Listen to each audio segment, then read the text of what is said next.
What are split primaries and how do they relate to the color wheel that we've been building over the past couple of weeks? So the very first question is, what are split primaries? Split primaries are a color palette setup where you have two versions of each primary color, both a warm and a cool version.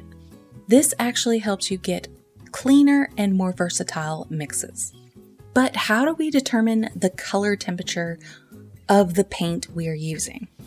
So over the past couple of weeks, we have been basically breaking down our color wheel into individual colors. But now I want you to think about your colors as a hue family. And for sake of simplicity, we're going to use red, blue, and yellow as our primary colors. If we lay out multiple different versions of red in our color spectrum, you'll have some colors that lean more towards orange and some colors that lean more towards violet. The same is true with our blue family. If you line up your blues, you're going to have some that lean closer towards green and some that lean closer to violet. Basically, picture the spectrum being wrapped around your color wheel. And think about where it would be located, or the specific color that you're swatching on the spectrum, where it would be located in relation to other colors on your color wheel. This will help determine the color temperature for that specific color. So here's a couple examples. When talking about warm reds, Scarlet Lake is a really good color for warm red. Cadmium red light is also another color. Vermilion hue is another one. Now let's look at our cooler reds. Remember, these colors on our color wheel will lean more towards violet, so the other end of our color family spectrum. These colors usually include permanent rose, carmine, permanent, I believe I'm saying this correctly, alizarin crimson. So basically those deeper purpley reds. Now looking at our blue color spectrum, our warmer blues are going to lean more towards green on the color wheel. So these particular colors will be cerulean blue, manganese blue, and also phthalo blue green shade. On the other end of our spectrum, we'll have the cooler blues, which will lean more towards violet. These colors usually include French ultramarine blue, cobalt blue, and also phthalo blue red shade. So I'm going to stop really quick and give you a little quick tidbit. If you see a paint color, specifically phthalo blue green shade or phthalo blue red shade, this is basically what they're trying to tell you. The phthalo blue green shade is leaning more towards the green on your color wheel, meaning this is going to be a warmer blue. The phthalo blue red shade, on the other hand, is leaning more towards violet, basically meaning this is a cooler blue. This is important a little bit later on for when we're color mixing, but I'm going to keep going on with our split primaries with the yellows next, and I'll get back to this in a moment. The next color family would be our yellows, and on our spectrum, warmer yellows will lean more towards orange, and these could include New Gamboge, Indian yellow, Hansen yellow deep. Cadmium yellow is another one that is typically used in this particular area. And then cooler yellows tend to lean more towards your green on your color wheel. These can include lemon yellow, Hansen yellow light, and for me, cadmium lemon yellow.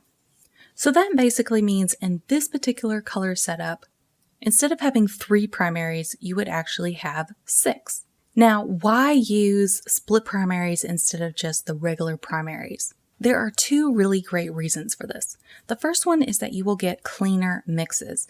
When you mix a warm color with another warm color, you're typically going to get a richer tone, I would say earthier tone. However, when you mix a cool color, you tend to get more of a vibrant color. However, if you mix a warm color and a cool color together, you're going to get a color that's actually closer to what a lot of artists call mud. These colors aren't necessarily bad, they just are going to reflect more of a neutral tone because we're mixing a cool and a warm color together.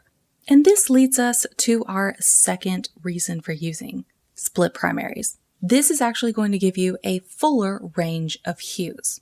So in the past, when we were mixing colors and trying to get greens, you might have noticed that if you mixed a blue and a yellow, sometimes those greens would be really bright and vibrant. And then sometimes those greens would be kind of yucky and muddy. The reason for this is because you're actually mixing different color temperatures together. And this is the reason why split primaries are so wonderful when building your own watercolor palette. Now, keep in mind watercolor palettes, especially when setting up your own, are a completely personal thing. This is one reason why a lot of artists, when they're putting together their color palettes, one artist might have completely different colors than another, but typically they are following this particular format. They are trying to follow a split primaries watercolor palette. So what colors do I use when building a small color palette with just split primaries?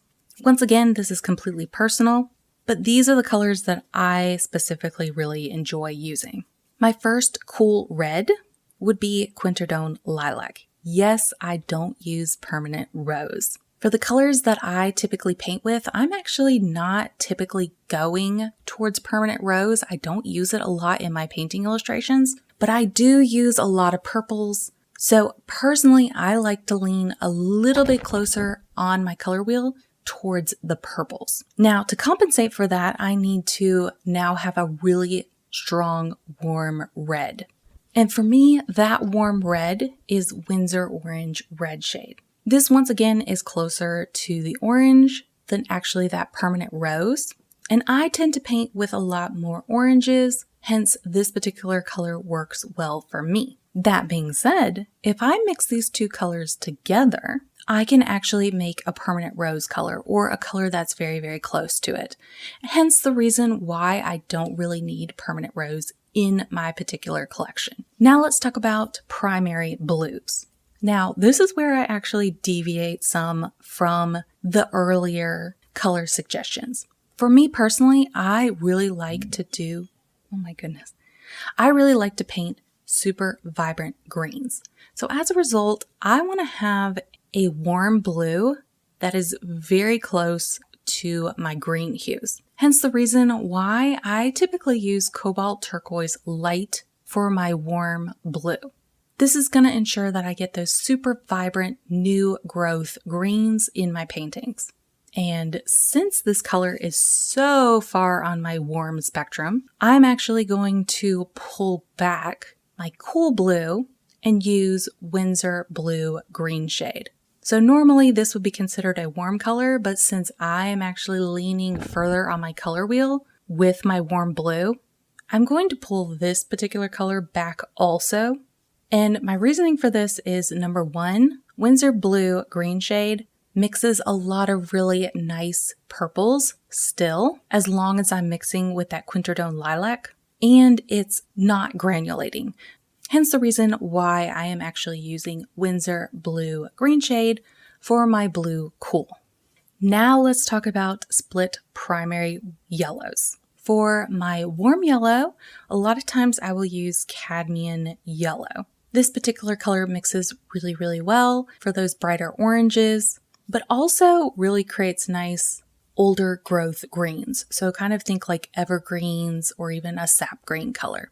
Next, for my cool yellow, I actually use two. So for me, my split primaries actually have 7 colors to them. And the reason is because I like to paint with a cooler yellow tone a lot. However, remember at the very, very beginning of this series, we talked about paint properties. One paint property that I really have to consider is transparency as well as opacity. And for me, my favorite opaque cool yellow would be cadmium lemon yellow. This particular color has incredible color payoff and it is super neon, which allows me to get those really bright, almost modern neon green colors or even orange colors. But because it's opaque, it can appear very chalky. And this is the reason why I also like to include Winsor yellow as kind of a middle ground, cool and warm yellow. So I could do Winsor lemon for my transparent cool yellow, but for me personally,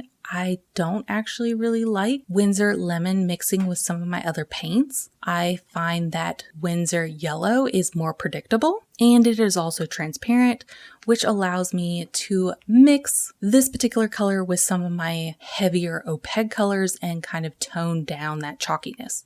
So if I was doing a split primaries color palette, these are the particular colors that I would use. Now, after mixing these colors together, the next thing that you're going to want to figure out is what colors you might want that are lacking in your color palette that are secondary colors.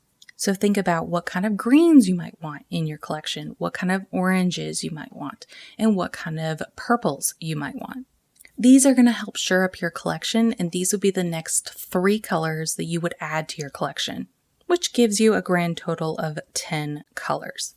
For me, these colors would include Winsor Violet, Phthalo Green Yellow shade, and Scarlet Lake. These colors fit very closely into the in-between spaces, basically, allowing me to expand my color palette to an even larger variation of colors. Now let's talk about some honorable mentions for me if I was going to continue to build my watercolor palette. The next colors that I would want to include are colors that can mix with what I already have to make really great neutral browns or blacks. But since I have Quintardone Lilac in my collection, I want to make a really good neutral brown color. So this particular brown would be more of a burnt sienna. And to do that, I am going to add green gold to this collection that I have. Another great brown, if I want a deeper brown color for my collection, is mixing Winsor Violet as well as Indian Yellow. This is going to make more of those deeper, dark umber browns. And finally, another color that I like personally to add to my collection is mauve, which is Winsor Cotman series. It's a student grade paint. It's not that expensive, but it's a really nice purple color that is in between my Winsor Violet and Quintardone Lilac that makes mixing purples really nice. And like I said earlier, I mix a lot of purples. I already have some really nice black mixtures already included in the colors that I have. So instead of adding another color and making a deeper black, I would prefer to add a purple for me because I tend to paint with more purples. So that's kind of an idea of how I build my color palette based on the color wheel and the information that I have learned from it. So hopefully this makes a lot more sense. I wanted to start with building the color wheel because I feel like if I presented this information without understanding the color wheel and how it actually works, this type of information, especially if you're new to watercolor, can be very confusing. But now, hopefully that you have a better understanding of the color wheel and how to use it as a tool, you can see how I built my limited color palette and maybe give you some ideas of how to build yours. And that is it for this series. I really hope you enjoyed this. Thanks for being patient with me with putting out these videos. I'm going to tell you I'm going to take some time off and really enjoy my family over the holidays. Lots of love and happy painting.